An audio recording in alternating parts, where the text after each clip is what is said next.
એ મૂકીએ ગમે ગામમાં બેઠા હોય ને તો ખબર પડે કે ગામ હાવ વિરોધ થઈ ગયું ભાજપથી. પછી એવું કે ત્રણેય પાર્ટી હરખી છે, કાંઈ કરવા જેવું છે નહીં.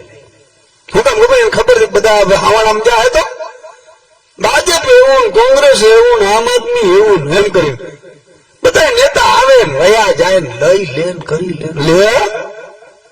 અમને ક્યારે અજમાવ્યો તમે આમ આદમી ને ભાઈ ગુજરાતમાં? અજમાવ્યા ગુજરાતમાં? શું રીતના વિપક્ષમાં જુઓ તમે ગુજરાતમાં કોઈ મજબૂતાથી નહીં. વિપક્ષમાં અવાજ ઉઠાવ્યો હોય તો આમ આદમી પાર્ટીના યુવાનો ઉઠાવ્યો, દીકરીઓ ઉઠાવ્યો સાહેબ. પંજાબમાં છે આમ આદમી પાર્ટીની સરકાર. આ તમને કોઈ આવું કહેવા આવે ને તો હું તમને 4 વસ્તુ કહી દઉં છું, એટલા માટે તમને ખબર પડે.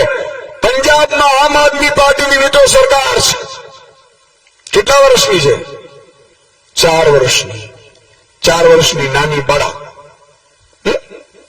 શું કામ કરે છે ખબર છે?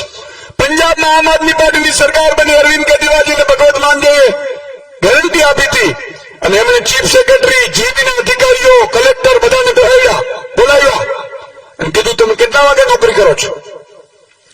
તો કે અમે નોકરી કરીએ છીએ 10 થી 6 ની.